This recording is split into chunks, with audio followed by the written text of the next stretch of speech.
world. You're taught what things are and they're not, and you come to a certain point of your life and you realize this might not be the whole truth. Maybe you realize, I don't think anything I was taught was the truth. None of this seems true at all. Because how could it be the truth if it doesn't seem to work for anyone? We're raised in a world where people have told us this is what's true, but it doesn't work for anyone who says that, so how could that be so? So that's a confusing thing, don't you think? Everyone who insists the truth is never happy about it. So that kind of creates the spiritual impulse of, wow, that's really interesting. Everyone talks about the truth and defends it, but no one's happy. Well, there must be something deeper. And so we go into a spiritual path with the question of what is true. Sometimes it's rather serious. You have had some unfortunate loss in your life. There's been a death in the family. Someone who defined your existence dissolves and disappears immediately. And you go from having a loved one in your life to all of a sudden, who am I without this person? Here today, gone tomorrow. What's the truth of existence? What's the meaning of all this? It could be based on a rather serious inquiry. And so some of it can be a little humorous, and of course some of it I don't make light of, because all of us have survived quite intense journeys. And no matter what brings you into a spiritual journey, we usually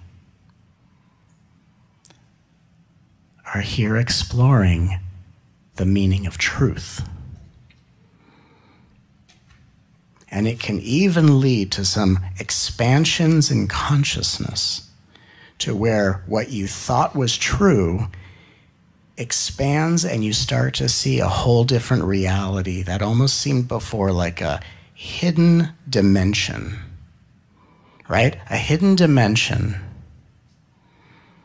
that seemed invisible, that all of a sudden becomes visible. And then you think, that's the truth.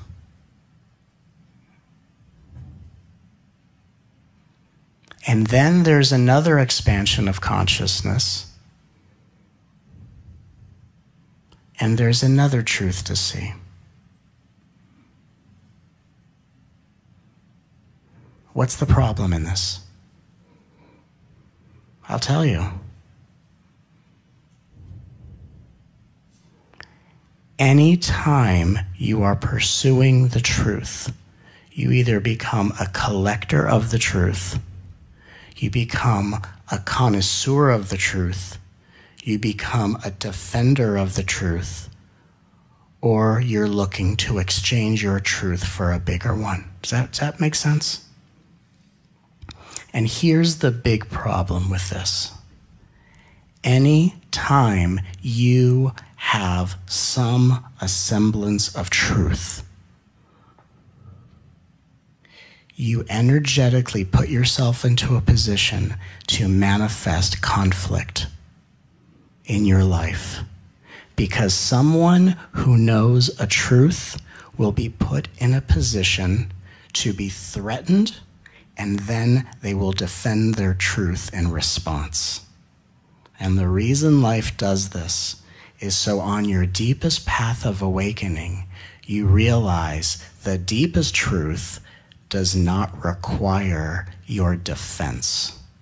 The deepest truth does not inspire any kind of conflict.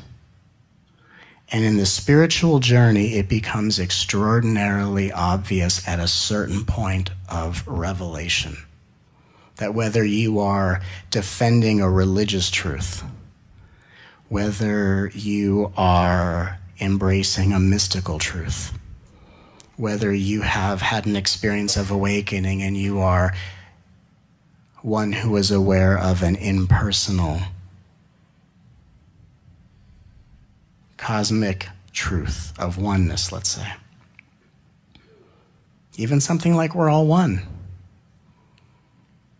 You put the person who's experienced all one, who walks around with it as their truth, you put them around people who have never heard that teaching, and it's going to come up in conversation, it's going to create a source of debate, and it's going to polarize everyone around them. And the person who thinks all is one is going to think the people that don't know what they're talking about are less than. Because any form of truth creates conflict. Why do people, families, neighborhoods, countries go to war? Because each side thinks they know the truth. In the name of truth, we destroy ourselves and we hurt one another. And on a spiritual path, we think that's what we need to find to be happy, fulfilled, joyful, inspired, satisfied, and free. But actually, it's the pursuit of truth that leads you into a spiritual journey, and it's the exploration of truth that either causes you to vacillate in a never-ending contemplation that becomes more illusory than the facts you're in search of. The more you look for truth, the more lost you become. And I know that probably sounds either counterproductive or hella radical. The more you pursue truth, the more lost you become. And I'll tell you why I say that. No matter what you think the truth is, all it takes is someone saying something outside the boundary of your truth, and you, like an unconscious puppet in the theater of the universe, will offer them a suggestion to correct them, and you won't be able to help yourself. You can try not to, but something will. Even if you become aware of this, you go, no, I'm not going to say anything. Nope, I'm not going to say, nope, nope. We're all one. They're saying we're all two. I'm just going to sit. Just going to sit and not say something. Yep. Just going to agree with them. Yep, we're all two. Oh, God, I want to see something. Right? You start sweating, breathing heavy, because your definition of truth is eating you alive. Like you want to so bad say something. Why? Why do you want to say something? Because on the deepest level, the truth that you are going to defend and repeat to people isn't actually the truth. It's not the truth at all. Because there's actually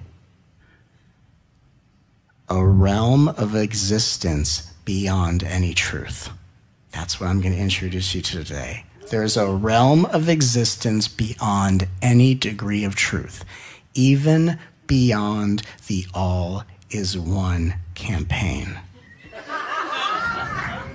Because we all are one, but that is completely besides the point. In the highest degree of enlightenment, it doesn't even matter that we're one. And I can tell you, I discovered this spontaneously when I had a dialogue with someone, and it was someone who was so attached to their spiritual information, and they were just starting to get agitated, and they said to me, but we're all one. And I looked at them and said, who gives a shit? It doesn't even matter. It's besides the point. And they looked at me and they said, but aren't we all God? That's besides the point too. It's not that it doesn't matter. It's that it's not the truth if you need to correct others or you use it to defend yourself. Once you correct others or defend yourself, it's no longer the truth. It's called a defense mechanism. It's now a part of your conditioning. It's now an aspect of ego. It has now been rendered completely useless, and you are being guided to wake up even beyond any degree of what you call truth to discover a realm of existence beyond the highest truth. You take the highest teaching, you take the greatest quote, and I'm going to introduce you to a realm of existence beyond that. Because beyond the spectrum of truth. Now, in the spectrum of truth, it's very interesting because there's all these degrees of truth. There are people who believe a lot of different things, and they're all a part of the same dimension. And what's weird is that no one thinks it's the same thing. You could have someone who believes something very limiting compared to your very expansive esoteric understanding and not know that it's actually the same play in a different form. A child thinking there's a monster under their bed and someone saying all is one is the same illusory dream state. It's very strange to hear that because both become reference points. And it's not untrue to the person experiencing it. It's untrue based on the sensibility of a real spiritual journey. So what is this realm beyond the highest truth? Because beyond the highest truth is a truth that cannot be conceptualized, but it is a truth that can be experienced. Beyond any conceivable truth is an angelic realm known as goodness.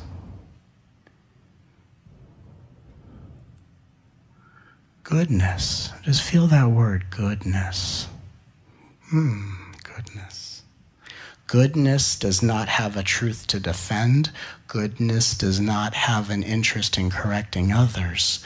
Goodness is the highest, most inconceivable truth in action that doesn't stop to fill anyone in on what's going on.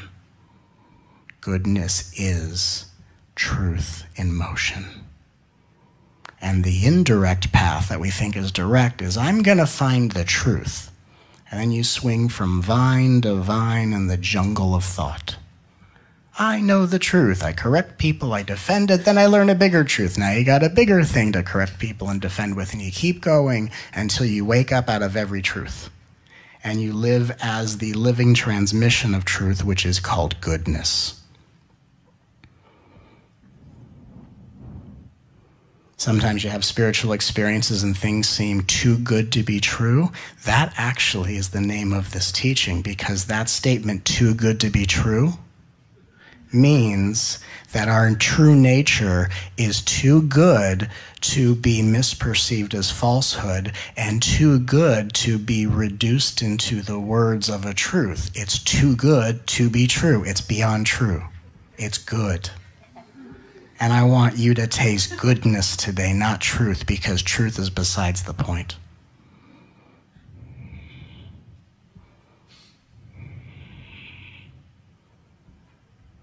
Today, your experience will be too good to be true.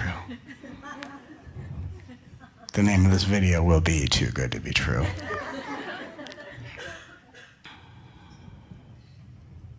When we have a truth to defend, in the name of spirituality, we lower the bar to our most ridiculous behavior. And we justify it with irrational ideas. When you access the dimension of goodness, the game changes. Because we're no longer on the indirect path of, I need to know what the truth is, as if it's going to be a fill-in-the-blank answer that you either forget, got to remember, repeat to others, use it to correct other people with, or defend against people, such as your family, who you pretend aren't as evolved as you. The most supposedly unevolved people you have to be around are trying to help you forget all of the things you use to hide from life, like spirituality. So that you can go into a setting, not use any of your spiritual vocabulary words, not polarize a crowd, and just meet people where they're at. Because every single person is having their own truth, meaning every person is perceiving a degree of clarity from a different vantage point. And to every person, that's their truth. To a child who believes there's a monster under the bed, their body is reacting as if there is. So in their experience, that's true. To tell a child it's not true is invalidating their experience. So we mean well spiritually, where we say, if you could only understand the things that I resonate with, your life would be so much better. And then we invalidate people's experience, not knowing that we're all here on our own journey. We're on our own journey to get the hell out of the realm of truth and to find our way to the realm of goodness as fast as possible. Because the direct path is not what the truth is. The direct path is tasting and feeling how truth moves. Here's a more appropriate question, not what is the truth? Because if you say, what is the truth, you consider all these options, you see what you resonate with, and then you can debate with people who think they see it differently. And that's worthless. Because that's conflict. The question isn't what is the truth? The question is, what does truth feel like? And truth feels like goodness. So if what you embrace as a spiritual concept or an answer is not causing you to bring forth more goodness into the world, to bring forth more goodness into your life, into your relationships, to treat yourself with more goodness, to treat yourself like the way you talk to a little child in pain, then you are lost in the endless realms of truth where everything that you think is correct is just another falsehood. Isn't that ironic? Anything we could think is true becomes a falsehood when we focus on what truth is versus how truth feels. Truth feels like goodness, and goodness is sensed in our bodies as relaxation and safety. And we only gather up concepts of truth, defend them against others, project it onto others. We do that because we don't feel safe. And we don't feel safe gathering up concepts of truth. We don't feel safe trying to vigorously do spiritual work, trying to force a realization that you're going to walk around and defend against others. You feel safe when you surrender all of your truths, all of your beliefs, and you enter with all of your innocence the realm of goodness, and you say, it doesn't matter what I think is true, it only matters that I surrender this body to allow truth to act and behave as I am, to be a living expression of goodness,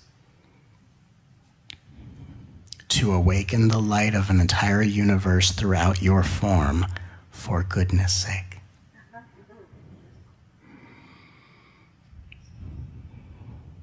Your destiny is too good to be true, and now you know the secret meaning of that phrase. In society, too good to be true is like skeptical. Too good to be true. What's the catch? There's only a catch in the infinite realms of truth, where everything that you think is right is just another falsehood. And it's not that the insights you have are wrong, because every insight you have is right the moment you have the insight, but there's going to be a later time in your life where you don't have that insight anymore. When you're a kid, it's right that you think a shadow on the wall is some ghoulie coming to get you, some scary whatever. At that age, that was appropriate. That was true in that moment, and you actually had the experience of, if there was a scary something, here's how I would feel. And as an adult, you may not see it that way. You may see a shadow on the wall and it becomes something different. So things are always different at different ages. But if we don't lock truth into a repeatable phrase, into a belief, into a campaign, then you free yourself to not endlessly contemplate what truth is, but you allow the activity of truth as goodness to come to life in your reality. Believe it or not, this entire world is not going to be transformed by a spiritual truth. It's going to be healed and reborn by the vibration of goodness. If we go into neighborhoods and you want to stop someone on the street to talk about all is one, and they're only looking for enough money to feed their family, it's goodness and generosity that's going to transform that being, not spiritual wisdom. We only gather as much wisdom as we need to ascend into the truth of goodness. Once you reach goodness and you become a fully embodied expression of that which cannot be articulated, then you go to work in reality by bringing forth goodness to everyone you meet for the well-being of all. And you realize that each of us are individual expressions of the totality, and what I bring into motion choice-wise determines the vibration of my energy field, and the blessings that I give to one, whether myself or another, are infinite blessings planted in all beings simultaneously.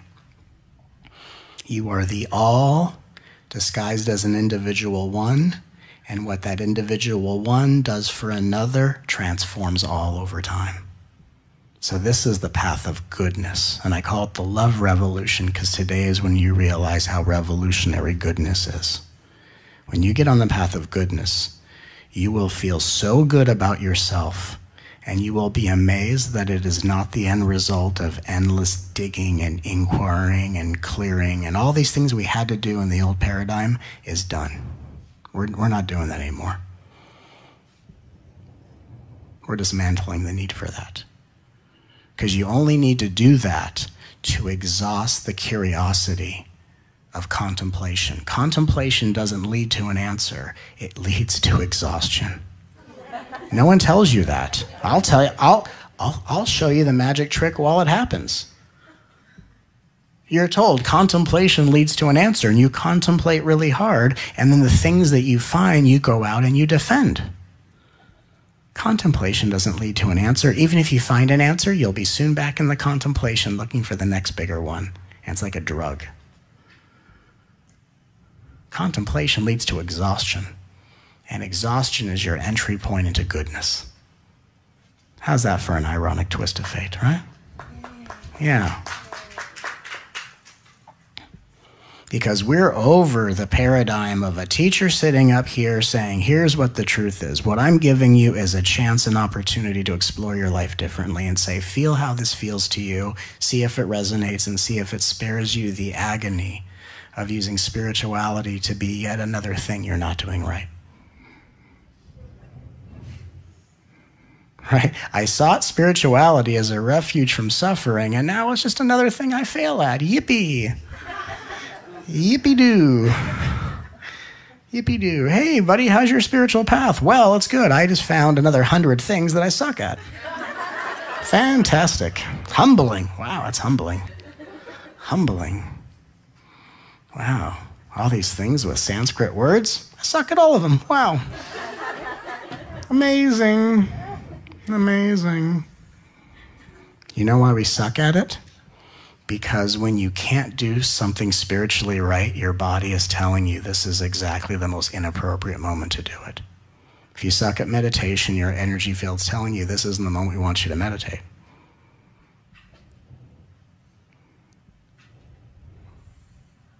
So we just have to start going in the right direction.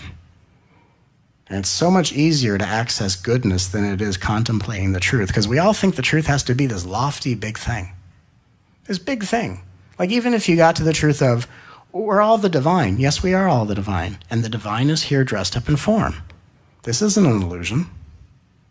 This is real. An illusion is an assumption someone's being fooled. No one's being fooled. What's in this form knows it. And what's in this form wants to be here. Otherwise, it wouldn't be.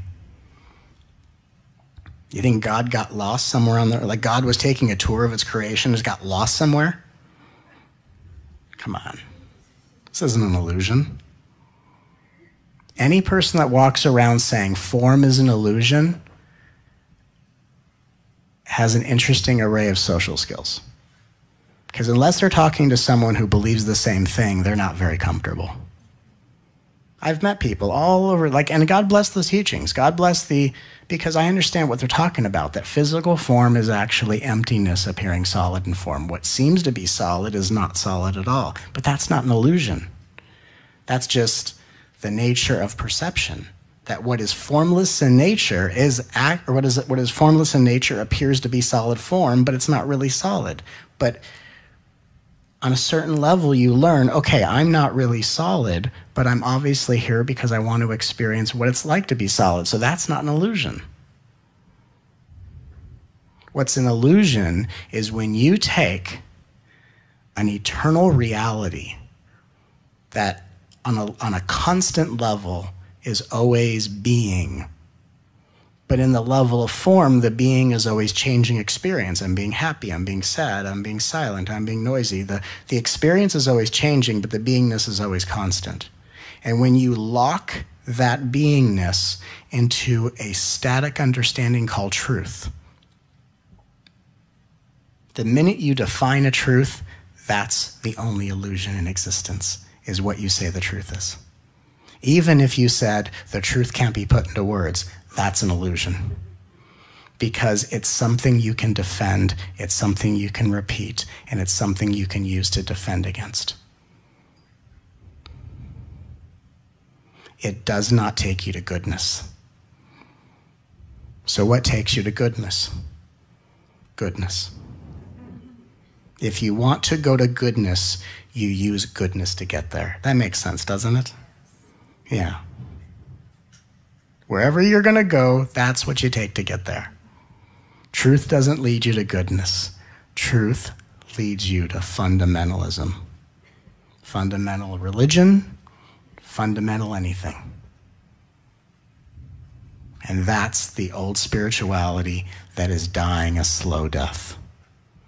And the only thing preserving it are little communities of people that are campaigning with all their might. And they can try as much as they can, but it's slipping through their fingers. It's done. It's been done for a while. Modern day enlightenment is a heart-centered journey into the angelic realm of goodness to bring forth that energy for the well-being of all who appear in your play. So let's talk about what it means in simple terms to manifest goodness into this world. Because most of your experiences of goodness, see, like the old paradigm, the old outdated, I'm looking for truth paradigm, all of that practice was usually done in the privacy of your home, in some sort of isolated container where you have to go within yourself and do whatever you were told to do. That's the setup, is old paradigm teaching is find some private time, go within, and all hell breaks loose. You're either going to do something wrong, you're not going to know what's going on, or you're just going to spend time with your eyes closed judging yourself in the world. You're just going to go be by yourself and judge quietly. But here's the irony. The new paradigm of goodness, the spiritual practice, does not take place usually in your home in private. It's a practice that involves your interactions with people in public. Now, isn't that more functional? Because you can be in private and be the greatest meditator, and then the minute you walk out the door and you don't know how to interact with other beings who don't give, a whatever about spirituality, all of a sudden you're in the jungle. Most spiritual people need other spiritual people to talk to. That's how we create intentional communities. But if you want to live in the most intentional community, it's called Earth. Everything's intentional. Most of what people do, they mean. If someone screams, they mean it. If someone cries, they mean it. This is an intentional community already, so we don't have to isolate ourselves. In the new paradigm, our spiritual practice is done in public, not in private. Because if your spiritual practice is in private, you're not going to know how to function publicly. And then you'll be an enlightened being by yourself and a mess around other people. And it's very painful. So let's talk about a simple practice of the new paradigm to manifest goodness into the world. One of the simplest practices, anytime you're around another person who's complaining, a complaint reminds you to respond with a compliment. The first unofficial law of goodness that I'm making up as we go along is that someone who complains on some level, whether they know it or not, feels unsafe. And someone who's unsafe can return to safety by remembering the goodness of their true self, whether they receive it or not, by someone reminding them of the goodness they see. So someone complains and you go, oh, that's my spiritual practice to offer them a compliment. Wow, you look beautiful today. And it doesn't matter their response because you're cultivating a vibration of goodness by giving, not how it's received. How what you give is received is relative to someone else's journey. The only thing defining your journey is what you give and how you respond. So it doesn't matter how people respond, it only matters how you give. And usually speaking, people are only weirded out about receiving your compliments as a mirror reflection of your old conditioning because it's something new that you've never created as a pattern in your subconscious mind. So as you're taking the time to do something new, people might act weirded out. The more normal it becomes over time, the more people receive it. It's kind of interesting little feedback. And all you got to do is when someone complains, wait till they're finished and compliment them. And the deeper the negativity, the more outrageous the compliment should be. And it's a lot of fun.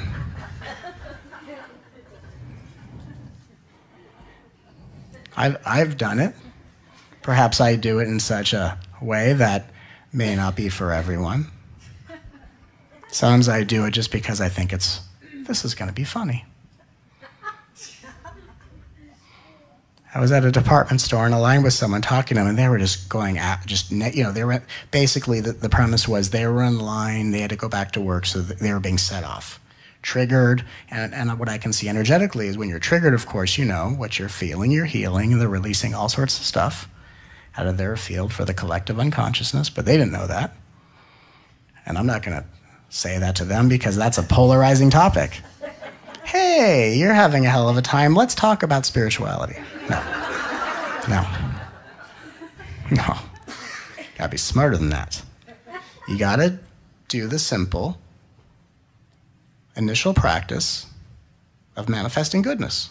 And that is, when someone complains, offer a compliment. And they were just going off and going off and going off. And I just looked at them and I said, you are such an absolutely beautiful, innocent soul. Your beauty and radiance is completely outrageous to me. And then they kind of went, yeah, so, and they went back to their negativity. And so that told me, okay, second dose.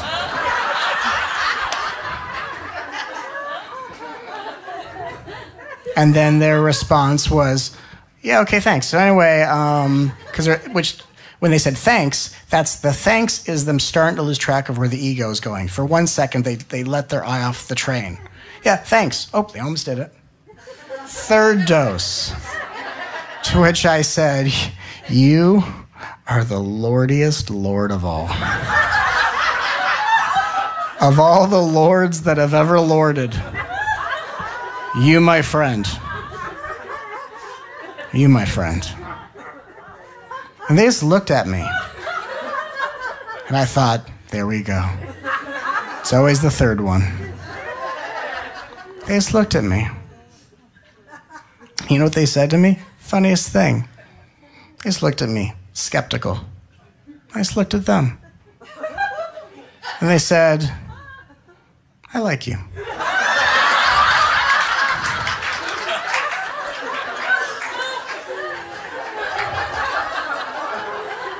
It's a true story. I like you. That's the practice of goodness. And if you are complaining and you catch yourself, don't berate yourself for complaining. Just go, well, if I'm the one complaining, manifesting goodness says, then maybe I'm the next one that deserves to be complimented. What if you actually complimented the inner complainer? Because it's one thing to go, oh, I'm complaining, and you switch subjects and go, oh, I'm beautiful, I'm nice. And you try to look away from your behavior because you're horrified by it. Let's compliment the thing you're horrified by, because if you can compliment the behavior that you're horrified by, strangely enough, energetically, you'll raise your vibration so high that you won't act that way anymore. See, Parents think that if I reward my child when they're acting foolish, I'm going to tell them it's okay. But energetically speaking, when someone feels so good about themselves, even when they're acting out a way that is an attention-seeking device, they no longer are at a vibration where they rely on that attention-seeking device because their vibration is too high. So if you complain, or let's think of scenarios. Maybe you're not trying to complain, but subconsciously you're matching the energy of people around you, and you kind of just become like this chameleon. You become like the extra person in their group, you know? You get sucked into, everyone's complaining, and you just become like, yeah. And for that moment, you're just totally wanting to be a part of it, wanting to be included, wanting to sit with the cool kids, which we all want to do. And then, again, you catch yourself, but don't do the old spiritual thing. Don't berate yourself. Don't correct yourself, you know? Even if you're doing the I love you thing. No, oh no, honey, we don't do that. No, we don't do that. No, it's patronizing. Just say to yourself, wow, I was complaining because complaining is an unconscious way to insist that I have the right to be heard. And the fact that I'm willing to vocalize my right to be heard isn't such a bad thing after all. I do deserve to be heard. And I have a lot of amazing things to say. And if I took the time to feel better about myself and manifest goodness in this heart, and gave myself the permission to know that anything I have to say deserves to be heard because I am inherently nothing but divine goodness, then maybe the things I use to be heard wouldn't be so ugly and unconscious. And then you can feel that, right? Oh. And that innocence within you goes, oh, I don't have to act like that to get attention. I'm accepted just as I am. Yes, you are. And then you're manifesting goodness for yourself. So if you complain, compliment yourself.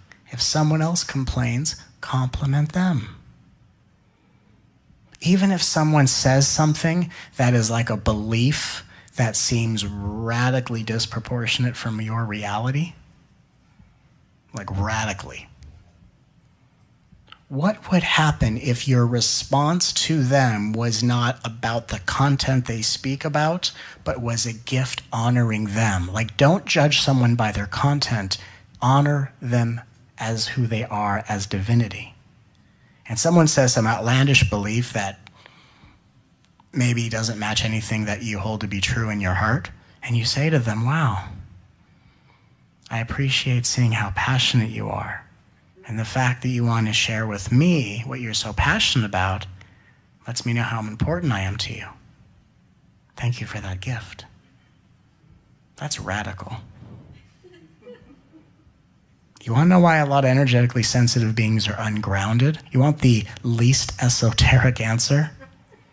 The reason people aren't grounded is because they don't know how to respond to egos. It's like being in a jungle and you don't know how to act when an animal approaches you. An animal who's not going to play by your rules, who doesn't care about you and just wants what they want. And you don't know what to do. So what do we do as ungrounded energetic beings? We fight, we freeze, or we flee. But in the new realm of goodness, what do?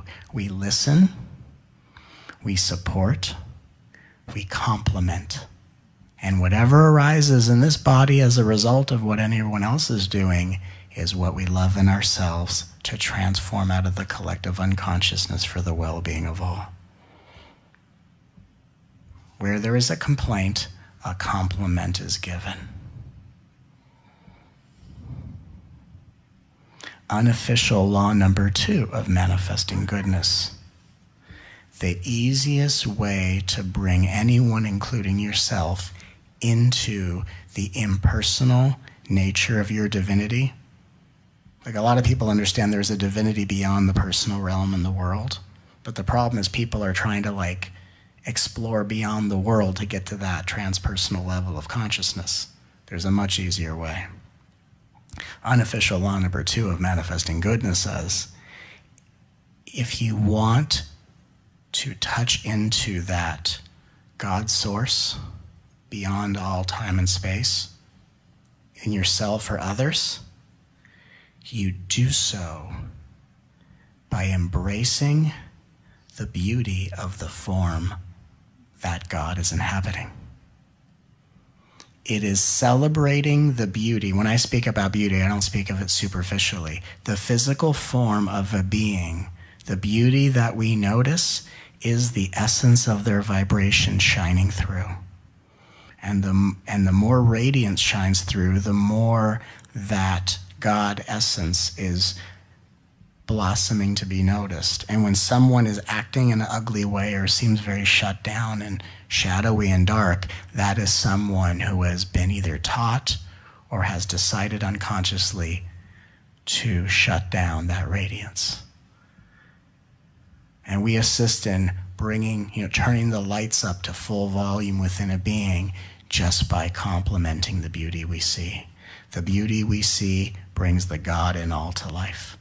And even within your own form, as energetically sensitive beings who think you're in search of liberation, but you're not, because you can taste liberation, you can embody liberation, and then when your life doesn't change at all, you go, oh, I thought I was looking for that, but I'm not.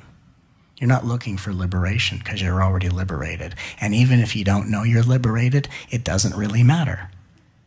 Because if you don't know you're liberated, what you already are is already liberated, so it's being done for you. Doesn't really matter. What matters is that you find what you're really looking for, which is confidence. And confidence comes to life when you are able to look in the mirror and say, you are beautiful. And you realize that the sound of your voice is the will of God, speaking to God, confessing its eternal nature to itself.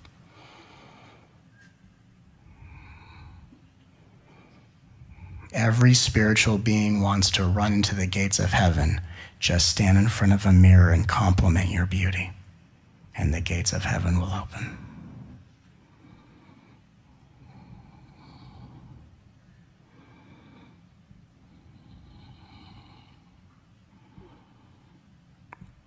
What happens when we compliment the beauty of others or ourselves? Sometimes we get embarrassed. Do you know what embarrassment is? Embarrassment is the spiritual precedent of the mask of ego cracking apart and the light of your being shining through. Now, that doesn't mean you should walk around trying to embarrass people. I'm going to liberate life and just embarrass the crap out of people.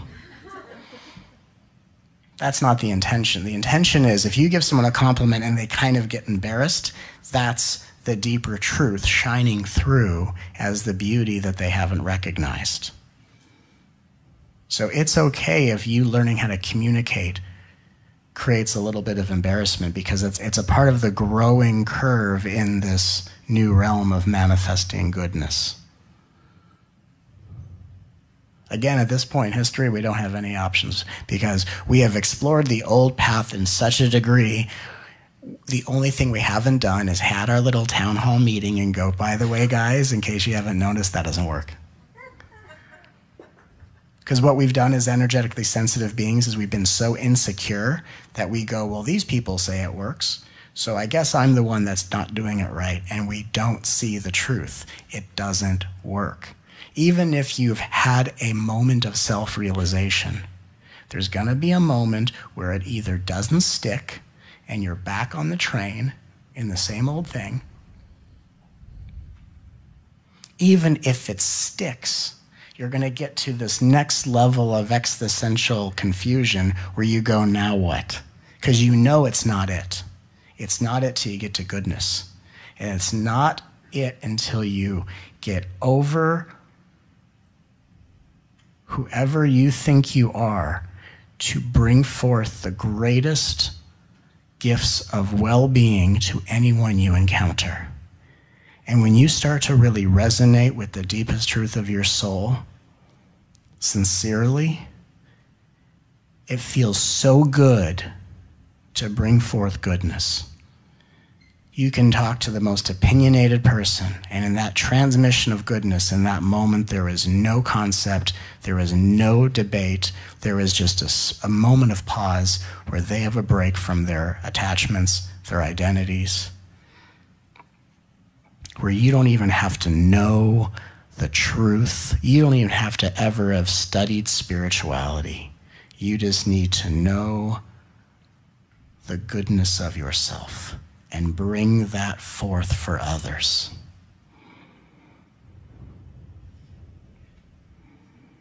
You want to hear something completely radical? Because everyone asks this question, why do we see unconsciousness in the planet? Why do we see all these unconscious actions? I'll give you one reason. Because we are all manifestations of God here on a spiritual evolution. And the crime of the century is that all of us are inherently innocent, beautiful, good, heart-centered beings. And the crime of the century is our goodness is so instinctive, we don't take the time to actually congratulate ourselves and feel good about ourselves. Because we either think, well, why would I congratulate myself? It's obvious to do that. See, your goodness is so instinctive that it's too obvious to congratulate yourself, and you actually do good things all day that help a lot of people, and you don't actually give yourself the credit to feel good about it. And if you took the time to feel good about it, your vibration would skyrocket. And then on a spiritual path, you think, I can't feel good about myself. That must be an ego trip. But the primary ego trip for an energetically sensitive soul is self-denial. Refusing to feel good about yourself is the greatest ego trip there is. You help someone and you think, God, that felt really good. Oh God, that's my ego. Come on. That's the biggest load of crap there is.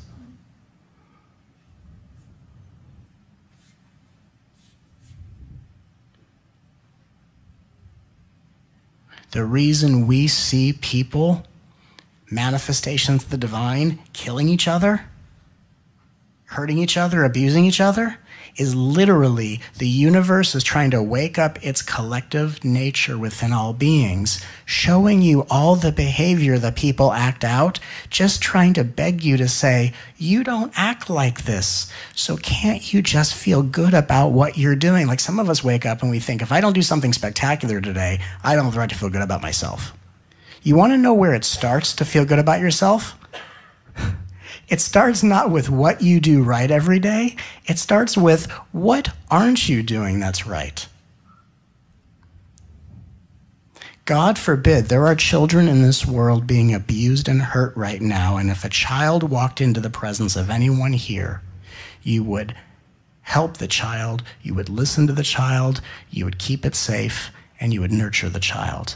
The fact that any child right now is safe in the arms of all of us that are here is reason for us to feel good about ourselves. Because it's not what we do right, it's what we don't do every day. I talked to someone once and I said, oh, hope you take the time to feel good about yourself. And they said to me, what would I feel good about myself? I haven't done anything good today. And I said, oh, have you murdered anyone? He looked at me strange. No? Oh, you haven't murdered. Okay. Well, the fact that you bring forth in your presence a murder-free reality is a good thing. See, that's goodness. Because what we're waking up out of self-denial, it's like, I'm not doing atrocities, but why should I feel good about it? Like, doesn't that seem like an illness? Self-denial is the most socialized illness there is. And every mental illness begins from self-denial. Every conflict is born out of self-denial. Every fight is a fight to end self-denial. And the fight is trying to get other people to stop denying you instead of you stop denying yourself. Loving what arises, the love revolution, ends self-denial. And you feeling good about yourself not only wakes you up out of self-denial, but you want to know something else is interesting. The more you feel good about yourself, the higher percentage of your soul's frequency is embodied.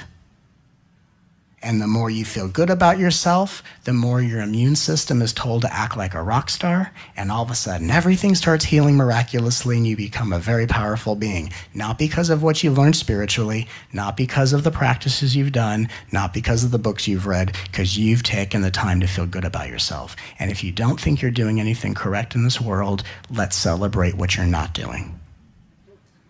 Because if every single person in the world vibrationally were to stop what they were doing and find one thing to celebrate that they're either doing right or honor that they're not doing something atrocious, the entire planet would eradicate all forms of abuse, torture, and murder. That's how powerful this is. And all you have to do is be the person. You're already a manifestation of goodness, but you're not a conscious manifestation of goodness, meaning to consciously every day find things you're doing right. Because a lot of times on a spiritual path, you're under a microscope. And your spiritual path is, I privately put myself under a microscope and I look for new ingenious things I'm doing wrong. And I trace them back to past experiences, and I just judge myself. That's not what this is about at all. It's about you don't have to look at your past anymore. If there's something to resolve, just let it be there. Don't even look at the past. Just right now say, what the past didn't contain was me telling myself what I did right. And if I start telling myself what I'm doing right every day, I will become an energy that was so unlike the past that that cellular memory will dissolve. That's how we heal in the new paradigm. We complement the living crap out of ourselves until this form changes into spiritual, badass superheroes.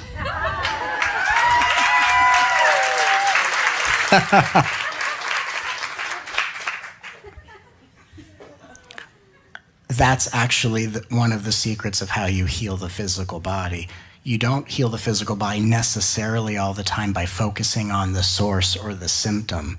During the time when you have time to heal, and if you're in a position where, well, that's what I'm going to be doing for a while, I'm just going to either be exhausted and lie around the house or whatever. If you have time, then that's your time to compliment yourself all day long.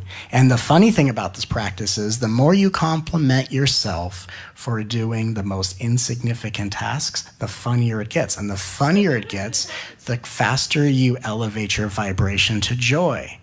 So like if you are walking into a room and you say to yourself, see how good I just did that? See how good I just walked into the room? Left, right, left, right. There are babies, there are infants on their hands and knees, not I.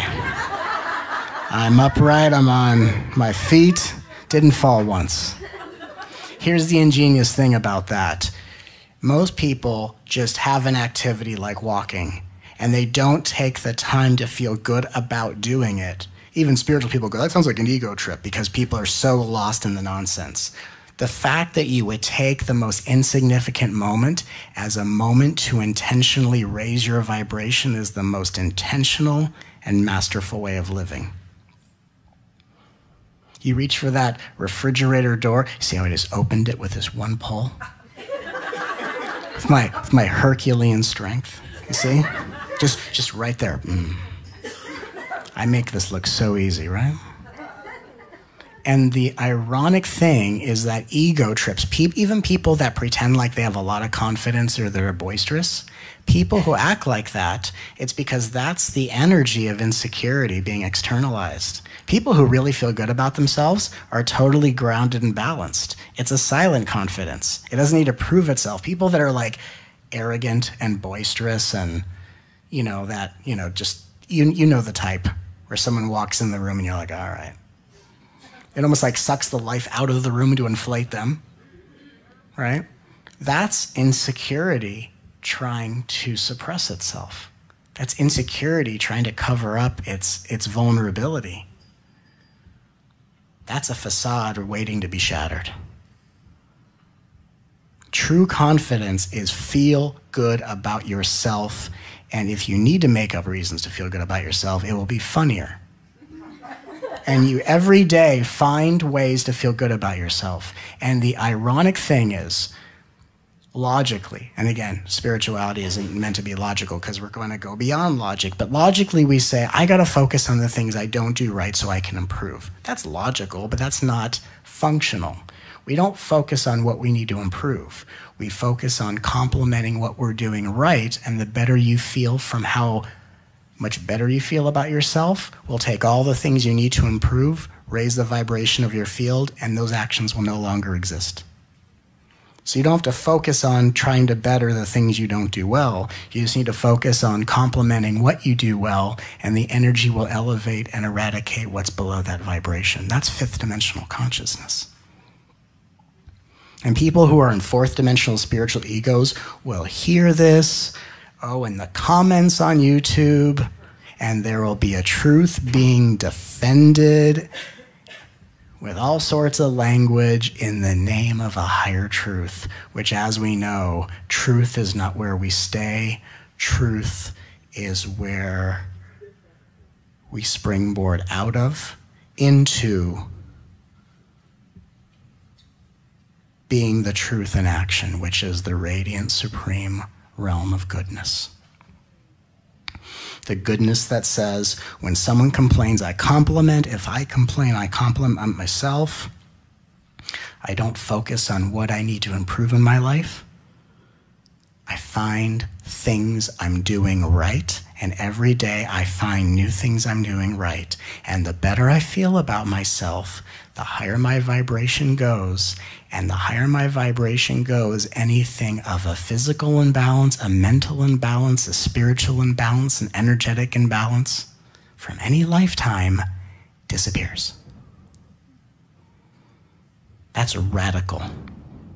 And I am here to tell you, as someone who practices everything I teach just to see what happens, you have no idea how fast this will go if you do it.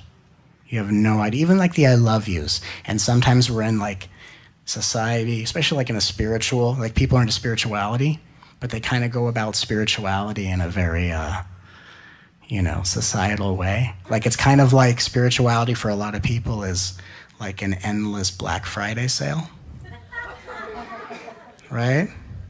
Oh my God, I'm going to watch this video. I'm going to watch this video. I'm going to watch 5 videos at once. I'm going to put them all in separate screens and blah. And it's craziness. It's craziness. And what we're not doing is we're not really getting into the sensibility of truth. We're gobbling up teachings like there's a Black Friday sale on Insight.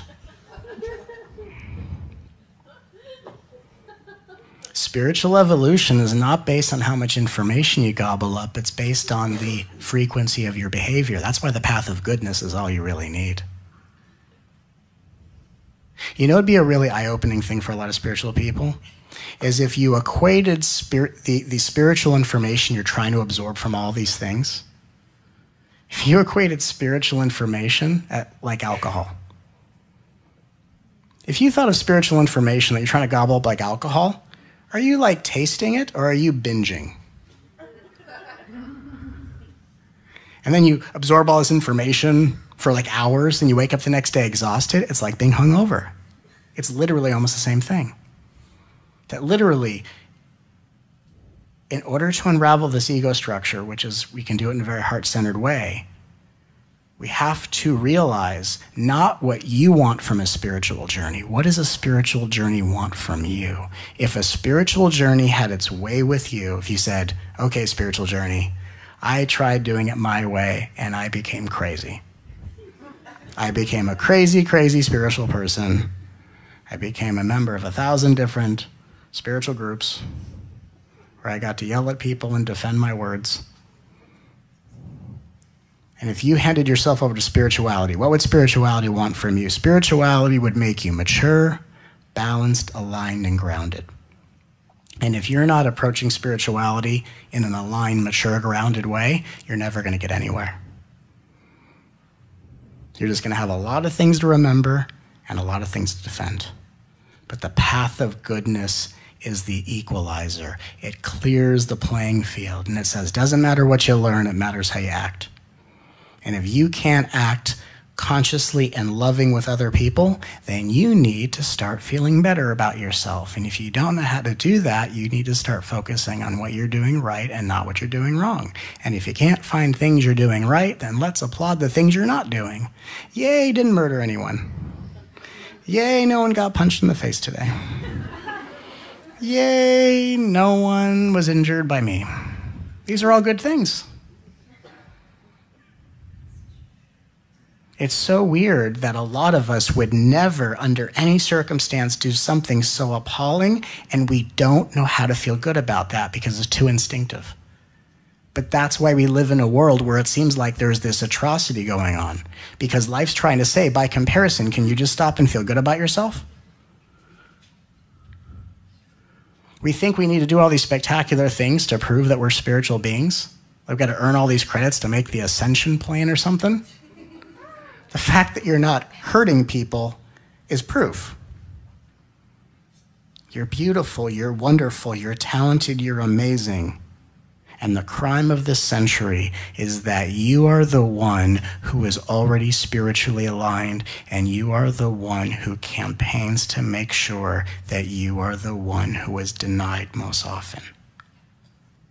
That's the real problem we look at in the spiritual journey, and we address that problem by saying, I have a right to feel good about myself just as I am, because what I do naturally is a contribution to the planet. In my presence, children are safe. In my presence, people are assisted. In my presence, strangers have community. In my presence, people who are alone find support and companionship. You deserve to feel outrageously, incredibly fulfilled by that. And when you allow yourself to feel good about yourself by focusing on what you do so right, that's called the ability to receive. And that's what a lot of us don't know anything about. We know how to seek, we know how to defend, we know how to fight, we know how to run, we know how to avoid, we know how to reframe. We don't know how to receive. And when you learn how to receive, that's when everything you've been anchoring, manifesting, and creating comes to you. It can't come to you until you receive. And the only way to receive is to stop and say, what can I find in my life that I've done really well today? And whether you're looking at the things that you're not doing to hurt others, that is a compliment, or you're like, wow, I gave that person more eye contact than usual. Wow, they talked for a long time, but I totally listened the whole time. I really was a support to them. Feel good about that. Because you are then being the recipient of your own goodness, and that turns you into a living transmission of goodness. You become a light bearer of the new heart-centered consciousness that manifests heaven on earth. You want to find heaven? Just be an angel.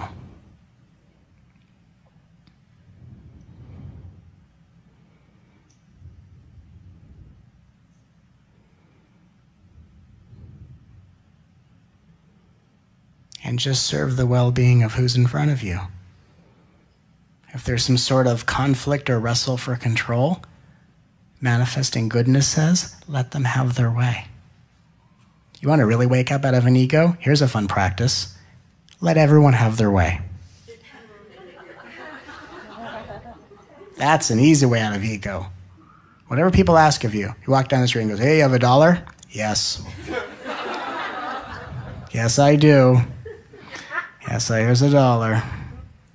It's like a Jim Carrey movie, right? Yes, man, right? It's true. Let life have its way. Someone wants a cut in front of you, go for it. I'm in a hurry. Do you mind if I? Yeah, yes, please. Please, it's all yours. I don't need the explanation. I'm on a spiritual journey. Don't need the explanation. I'm on a spiritual journey.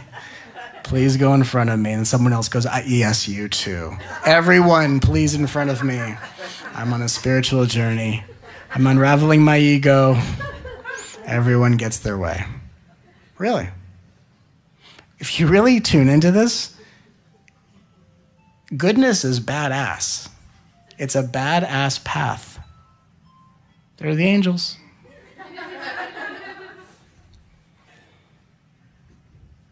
When there's complaining, you compliment. Find new and ingenious ways of feeling good about yourself. If it's not what you're doing right, it's the things you're not doing that are awesome. Right? Watch the news for a half hour. Am I doing any of that? No. Rock star. Rock star. And by you feeling good about this one person, all persons begin to raise in vibration as well. So you're actually raising the vibration of the planet so people don't have to be victimized as often. We're actually reducing the crime rate by feeling good about ourselves. That's a tenet of unity consciousness. This is not like, this sounds good. This is not too good to be true. This is reality. And reality is too good to be true.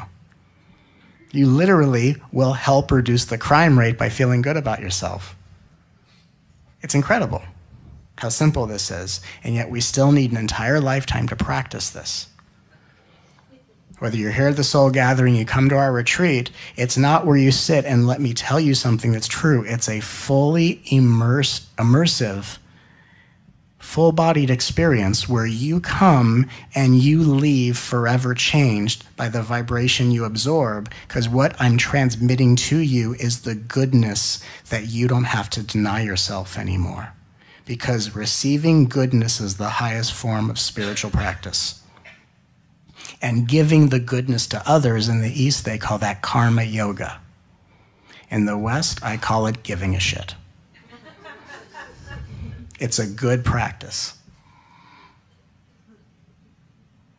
Let people have their way, listen, compliment, admire, smile, give eye contact, and if something arises in your heart, that's the next thing to love. And we sit and I love you sincerely. Doesn't matter if you don't feel anything or not, because that's more of a sign of how your subconscious mind is wired. If you haven't said I love you to your heart throughout your life, your subconscious mind thinks it's a foreign invasion. And it deletes it out of your field and doesn't let your body feel the emotional energy of it. But when you say it over and over again, we're not faking it. We're reprogramming our subconscious mind to say, this is what I want to be familiar. And I say it, and then the subconscious mind goes, oh, I've heard that before. And then it gives the body permission to resonate with it. So we're not trying to feel a certain way. We're just loving the one who feels any which way. Even if you think I bring forth all the goodness and no one recognizes me, I love you. Do you know why we all feel like no one recognizes us? Because we're not the ones that focus on what we do right. When you focus on what you do right on a daily basis, you feel like you live in a world where everyone supports you. Because your heart doesn't know the difference between other people supporting you and you complimenting yourself. It doesn't know the difference.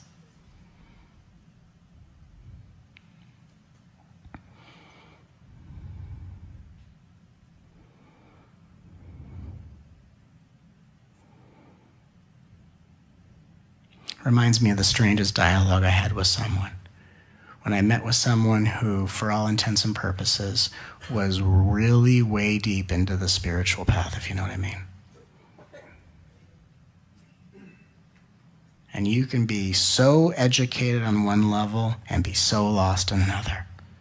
And they looked at me and they said, I want to know what I need to do to attain enlightenment. And I said, well, you can't.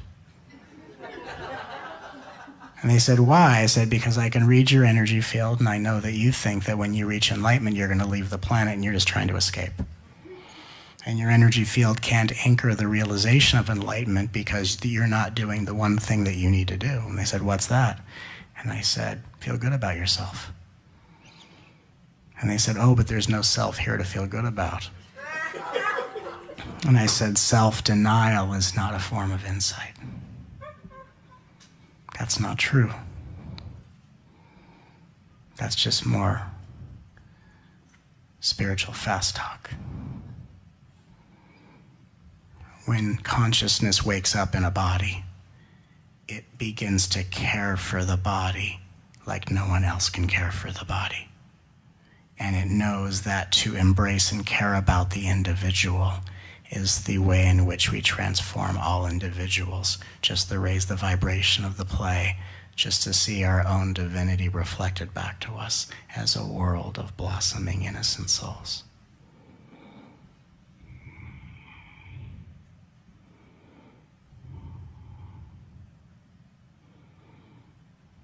Doesn't matter what you think the truth is. It only matters that you discover how truth feels and how it moves. And it moves as goodness for yourself and others. And the implications of what you will transform as a result is incomprehensible, which is why I'm here to serve your every need, want, and desire, because I honor you as the transformer of life that I am.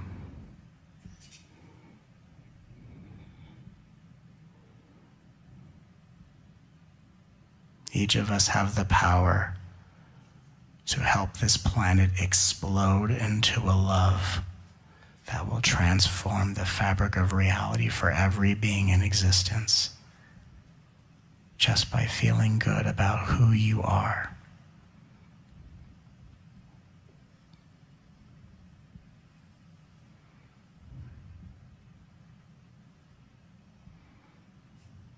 Even at the end of your day, what have I done today extraordinarily well? And that's a question that will never lead you in the wrong direction. The question, did I do anything worthwhile? Well, that's a loaded question. Because the worst thing about it is that you're going about and inherently spreading goodness on a very subtle level, and it doesn't register. You don't get brownie points with yourself because it hasn't impressed you enough. How weird that we are miraculous expressions of divinity that are lost in a dream of being unimpressed by ourselves. That's called self-denial, and that is the crime of the century. And every criminal act begins with self-denial. You either end up being victimized by someone else who's caught in self-denial, or you become a victimizer. It all begins with self-denial. And spirituality in the past has been a place where self-denial has been masquerading as spiritual practice. For some, it's been masquerading as spiritual attainment. Oh, no, self-denial. There's no one here. That's enlightenment. That's not enlightenment. That's self-denial.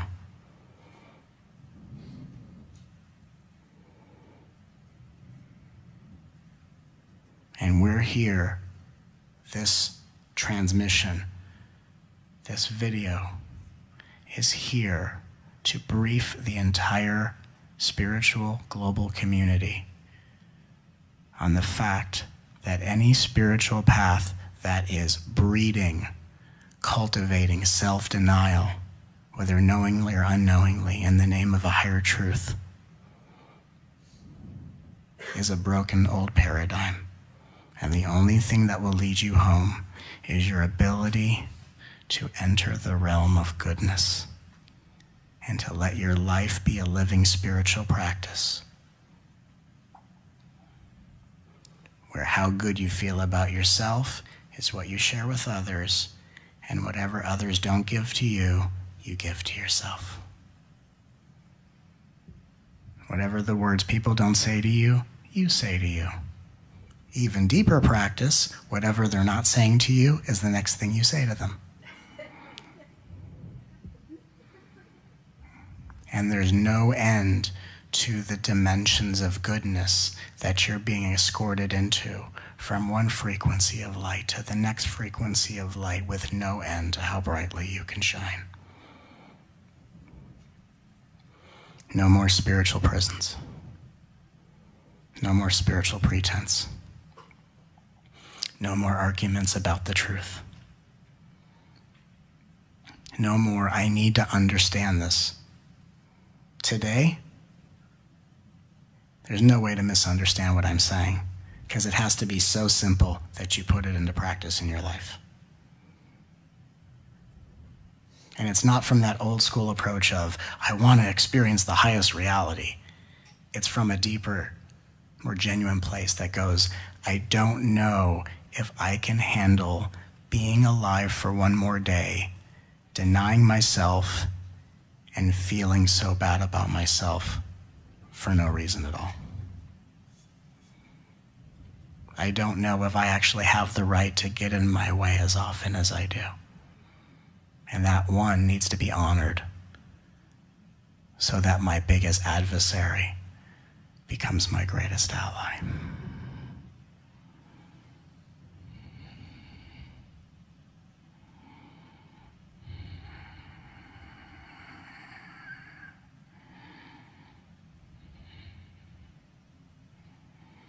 And then you enter a world fearless, not afraid to face anyone or anything, because anyone who would dare to confront you is going to be heard, honored, and complimented mercilessly. I can take their verbal abuse. Can they take my compliments? Game on. Game on. It's amazing when you really taste and bring this into your life. I had someone once say, hey, Matt, can I talk to you? Yeah, you can. I feel the energy. Yeah, you sure can. Yeah, you sure can. Why don't you go first? And it was complaint, complaint, complaint. All right. I just listened. And I said, are you done? And they said, no. And they kept going. Good. It's your move. Make it count. Make it count. And they said, now I'm done. I said, okay. And they thought I was going to respond to what they said and said, compliment, right? Like, not just that person is starving for attention. Here's a little drink of water. Like a fire hose of compliment.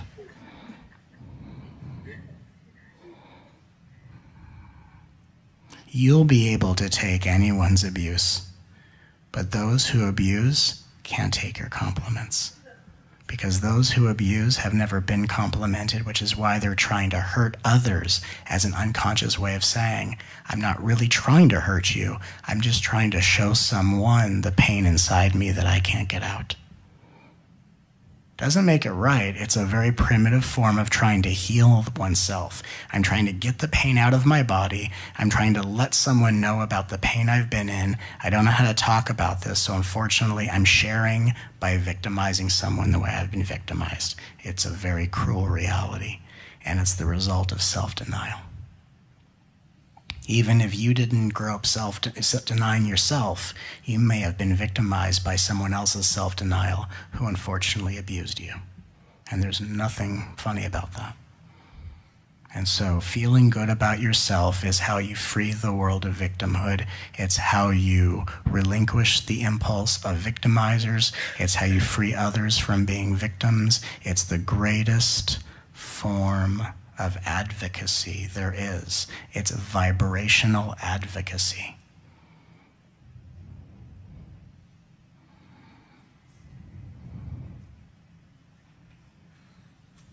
And I will tell you, as honored as I am and I've been and will be to serve the evolution of so many beings' lives, helping beings spontaneously heal illnesses, awaken consciousness, having the most life-changing experiences of transcendence. There's one thing that I've been told that actually means the most to me. And it's the thing that when I was told this by someone, there was just that inner Buddha smile that went, And that was, you've helped me realize all these spiritual truths. But what you've done for me is you've made me want to be a better person. And that's my agenda, is I am here to inspire you to want to be a better person. Not that you should be better, but that every day you wake up and you say, more goodness is brought forward. And to know that that is actually the height of spiritual mastery. I am only in a position to spontaneously dispense this insight because of the goodness that I have brought into my life. That was my path of initiation. I just walked around anonymously and let the world be my chessboard. And I cultivated a vibration that brought into my being the insights that calibrate to the frequency of what I've shared with life. And I've had experiences just like you of being mistreated, misunderstood, overlooked, denied. And something one day said to me, when that happens, give more, be more gracious, be more complimentary. Until one day something spontaneously woke up in me and said, life, annihilate me already. Destroy everything within me and make more space for only goodness to come forward for all.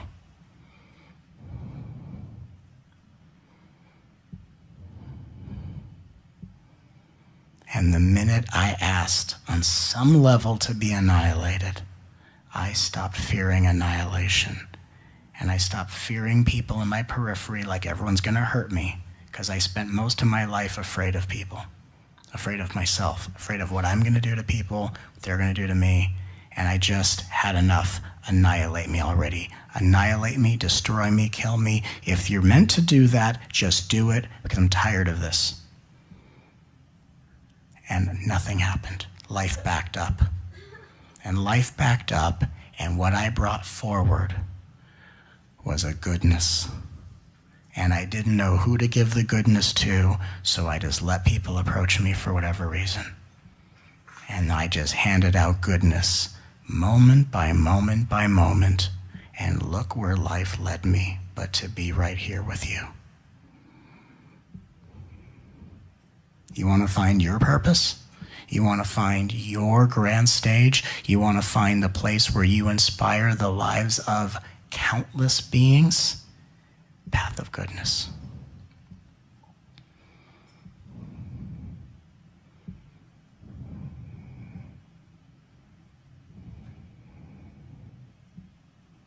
So powerful.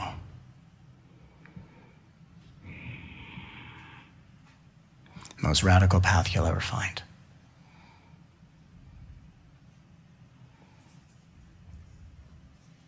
It's the only path where you learn to match aggression, intimidation with grace and generosity.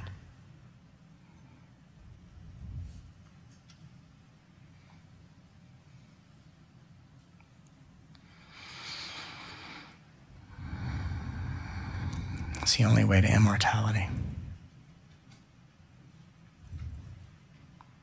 And before we take questions, you want to know why I say that? I'll tell you something really interesting to kind of bring this all together. You want to know the real reason why people are scared of death? Like, people think, oh, I'm scared of death because it's the unknown, or I can't let go of control, right? These are all good reasons, but it's not the deepest reason. You want to know why people are scared of death? Because when the doorway of death opens, what actually comes through is a gravity of radiant supreme goodness, just light of goodness. And the goodness is so contrary to how you've been trained to view yourself or feel about yourself that it's so foreign that you feel afraid of it, because you're not used to feeling about yourself that way. So if you spend your life feeling good about yourself and spreading goodness to others, you're preparing yourself to raise your vibration to the frequency of heaven. So when death opens up for you, it's an adventure, not a fearful thing. Death is such a profound level of goodness where the light comes in and takes you out of your body, and here we go. And people are like, whoa, it's not how I was trained to look at myself. That's why we're afraid of death, because we don't recognize the energy of uncompromising goodness. Even when you start to feel the goodness in your body or somewhere, you kind of break out of the state because you're like, I got to keep an eye on myself. I don't want to look like a dork in front of people. God forbid I have a good time and just lose myself in the moment of whimsy. Wait a second. Is anyone watching me? Am I looking cool? That's what we do. We can't lose ourselves in the goodness. We're too busy watching ourselves and micromanaging ourselves. And feeling good about ourselves, loving ourselves, and spreading goodness is how we wake up out of that dream. It's incredible. As of today, a new spirituality has been born. The path of goodness.